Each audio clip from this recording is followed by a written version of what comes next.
Hello दोस्तों। तो आज जिन टॉपिक्स पे हम बात करने वाले हैं वो है मीनिंग ऑफ पर्सनैलिटी, यानी व्यक्तित्व का मतलब क्या होता है। फैक्टर अफेक्टिंग चाइल्ड्स पर्सनैलिटी, वो कौन से कारण हैं जो बच्चे की पर्सनैलिटी को इफेक्ट करते हैं। पर्सनैलिटी डेवलपमेंट के स्टेजेस क्या क्या होते हैं और पर्सनैलिटी कैरेक्टरिस्टिक्स क्या होती है। तो चलिए शुरू करते हैं आज का वीडियो।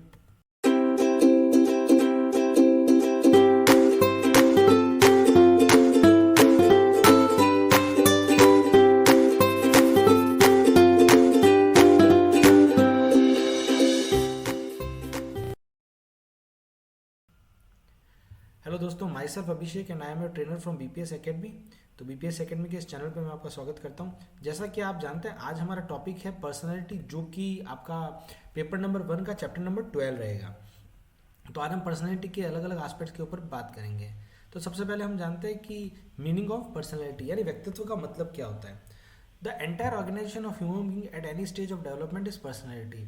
जो पूरा एक मनुष्य का किसी भी डेवलपमेंट की किसी भी स्टेज पे वो जैसे बिहेव करता है, जैसे रहता है, वो उसकी पर्सनैलिटी होती है। Personality is that which permits a prediction of what a person will do in a given situation. Personality एक भविष्यवाणी है, एक प्रिडिक्शन है, जो हमें ये बताती है कि एक पर्टिकुलर सिचुएशन के अंदर एक पर्टिकुलर तरह का मनुष्य या व्यक्ति किस तरह से बिहेव करेगा। The personality of an individual may be defined as a persistent tendency to make certain qualities and kind of adjustment। ये एक वो कंटिन्यूस टेंडेंसीज है जो ये सर्टेन करती है, ये एश्योर करती है कि इसमें क्या क्वालिटीज रहेगी और इस किस तरह का ये एडजस्टमेंट करेगा। जैसे हम बोलचाल की भाषा में अक्सर बोलते हैं कि इंट्रोवर्ट पर्सनैलिटी है, थोड़ा लोगों से घुलता मिलता काम है। ये एक्सट्रोवर्ट पर्सनैलिटी है, लोगों से बहुत ज़्यादा घुलता है। सो ये एक उदाहरण है पर्सनैलिटी का। अब हम बात करते हैं फैक्टर अफेक्टिव पर चाइल्ड्स पर्सनैलिटी। अब बच्चे की जो विकास होता है उसकी पर्सनैलिटी को कौन कौन से फैक्टर्स इफेक्ट करते हैं। तो इसमें दो होते हैं, पहले होता है बायोलॉजिकल फैक्टर्स एंड दूसरा होता है सोशल फैक्टर। तो सबसे पहले बायोलॉजिकल फैक्टर में एक चीज़ आती है डक्टलेस ग्लैंड्स। ये ग्लैंड वो जो लिक्विड सीक्रेट करते हैं उसको बोलते हैं हार्मोन्स। यानी हार्मोन्स के थ्रू भी मेरी पर्सनैलिटी में चेंजेस आ सकते हैं। फिजिक, आपकी बॉडी, बॉडी केमिस्ट्री, बॉडी की क्या पर्सनैलिटी क्या है, बॉडी की टाइप क्या है, वो सारी चीज़ें आपकी पर्सनैलिटी को इफेक्ट करते हैं। उसके बाद आता है सोशल फैक्टर। हाँ, अब जो घर है वो भी आपकी पर्सनैलिटी को इफेक्ट करता है। आप किस घर में रहते हैं, कैसे लोगों के साथ रहते हैं, आपके मम्मी पापा कैसे हैं, आपके माता पिता कैसे हैं, आपके घर में जो मेंबर्स रहते हैं उनका नेचर क्या है, उनका बिहेवियर क्या है, वो सारी चीज़ें आपकी पर्सनैलिटी को इफेक्ट करती हैं।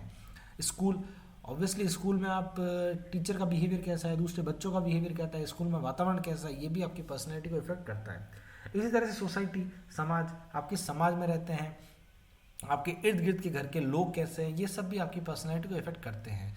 कल्चर, आप किस कल्चर से आए हैं। देखिए, अगर आप राजस्थान में रहते हैं तो आपकी पर्सनैलिटी अलग होगी, मुंबई में रहते हैं तो पर्सनैलिटी अलग होगी, गुजरात में रहते हैं तो पर्सनैलिटी अलग होगी। तो ये कल्चर और सोसाइटी जो है वो भी आपकी पर्सनैलिटी को इफेक्ट करता है।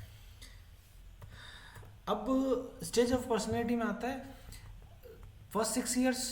सबसे पहले बच्चे 6 साल तक उसकी पर्सनैलिटी अलग होगी और उसकी एक अलग तरह का विकास होगा पहले 6 साल में। फिर 6 के बाद बिफोर प्री प्यूबिटल चाइल्डहुड बोलते हैं जिसको, यानी एडोलेसेंस एज के पहले के जो टाइम पीरियड होता है, जो जनरली 7 साल से लगाकर 13 साल तक की उम्र को कहते हैं, 12-13 ईयर्स तक को कहते हैं प्री प्यूबिलिटी चाइल्डहुड। उसमें पर्सनैलिटी के चेंजेस जो आते हैं वो अलग आते हैं, फिर प्यूबर्टी में अलग आते हैं। तो पहले जो फर्स्ट 6 ईयर में उसमें फैमिली का प्रभाव ज़्यादा रहता है। प्री प्यूबर्टी और चाइल्डहुड में स्कूल का और आपकी सराउंडिंग का प्रभाव ज़्यादा रहता है। ठीक है, सोसाइटी का, इनका प्रभाव ज़्यादा रहता है। प्यूबर्टी और एडोलेसेंस में आपके फिजिकल जो हार्मोनल चेंज होते हैं उसका प्रभाव ज़्यादा रहता है। और वैसे पर्सनैलिटी उसके बाद भी डेवलप होती रहती है। अब हम बात करते हैं पर्सनैलिटी कैरेक्टरिस्टिक, कौन कौन से कैरेक्टरिस्टिक्स होते हैं पर्सनैलिटी में। तो सबसे पहले हम बात करते हैं इसके अंदर पर्सनैलिटी ट्रेड्स। यानी पर्सनैलिटी ट्रेड्स क्या होते हैं। पर्सनैलिटी ट्रेड्स में आता है आपकी सोशल एबिलिटी कैसी है, एडेप्टेबिलिटी कैसी है, आप समाज की जो परिवर्तन आ रहा है उसको कैसे अडॉप्ट करते हैं। इमोशनल आपका कंट्रोल कैसा है, आप भावनात्मक रूप से आप कैसे कंट्रोल कर सकते हैं। फिर कन्फर्मिटी आता है, कॉन्फिडेंस आता है, आपका इंटेलिजेंस लेवल आता है। ये सब आपकी पर्सनैलिटी ट्रेट में आता है, जो पर्सनैलिटी कैरेक्टरिस्टिक के जो पर्सनैलिटी ट्रेट्स हैं उनके अंदर आता है। अब इसके अंदर इंडिविजुअल ट्रेट्स भी आते हैं, जैसे कि बहुत टॉकेटिव हो, बहुत साइलेंट हो, गुड नर्चर्ड हो, ट्रस्टफुल हो, सेल्फिश हो, इजी गोइंग हो, सेल्फ सेंटर्ड हो, सबमिसिव हो, एक्सप्रेसिव हो। ये सारी चीज़ें जो आती है वो पर्सनैलिटी ट्रेट्स में आती है। ठीक है, अब उसके बाद आता है दूसरा पर्सनैलिटी टाइप। तो अगर हम पर्सनैलिटी टाइप की बात करते हैं तो पर्सनैलिटी टाइप में आता है आपका आपके किस तरह के थिंकर हो, आइडियल थिंकर हो, एब्स्ट्रैक्ट थिंकर हो, इंट्रोवर्ट हो, एक्सट्रोवर्ट हो, आपकी एम्बिवर टाइप हो, आपकी फिजिक कैसी है, ये सारी चीज़ें, आपका आपके इंटरेस्ट क्या है, आपका सोशल रिलेशनशिप कैसा है, आपका इंटेलिजेंस लेवल कैसा है, आपका बॉडी टाइप कैसा है, आपका एडजस्टमेंट कैसा है, आपकी बेसिक इमेजिनेशन कैसी है, ये सारी चीज़ें आपके पर्सनैलिटी टाइप्स में आती है। इसके बाद जो थर्ड कैरेक्टरिस्टिक आती है वो होती है एबिलिटी, इंटरेस्ट एंड एटीट्यूड्स। अब एबिलिटी, इंटरेस्ट और एटीट्यूड में होता है कि आपके पर्सनैलिटी कैरेक्टरिस्टिक इनके बिना अधूरी है। अब उसमें आपको होता है कि वो उसकी एबिलिटी, इंटरेस्ट किस है, वो स्पोर्ट्स लवर है या नहीं है, कंजर्वेटिव है, इंटेलिजेंट है नहीं है, उसका इंटरेस्ट किस में है, उसकी काबिलियत क्या क्या है, उसका एटीट्यूड कैसा है टुवर्ड द सोसाइटी। तो ये सारी चीज़ें भी आपकी पर्सनैलिटी कैरेक्टरिस्टिक्स में आती है। उसके बाद आता है मोटिव्स। अब उसके पर्सन, वो जो इंडिविजुअल पर्सन है उसके गोल क्या है, मोटिव क्या है, वो भी उसके पर्सनैलिटी को इफेक्ट करते हैं, उसकी कैरेक्टरिस्टिक्स में आते हैं। अब पर्सनल मोटिव जो होते हैं वो होता है अचीवमेंट हो सकता है, एग्रेसिवनेस होता है, डोमिनेंस हो सकता है, ऑर्डर हो सकता है, रिजेक्शन हो सकता है, डिफेंसिव हो सकता है। ये सारे उसके पर्सनल मोटिव्स में आते हैं। कुछ एकम्प्लिश डिफिकल्ट टास्क को एकम्प्लिश करने के लिए मोटिव हो सकता है। तो ये सारी चीज़ें आपके उसमें मोटिव्स में आएंगी। देन आता है मोड्स ऑफ एडजस्टमेंट।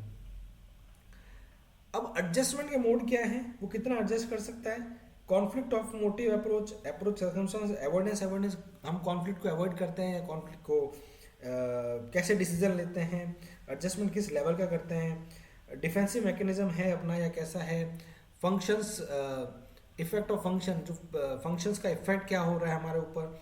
तो ये सारी वो कैरेक्टरिस्टिक हैं जो हम पर्सनैलिटी से जोड़कर देखते हैं।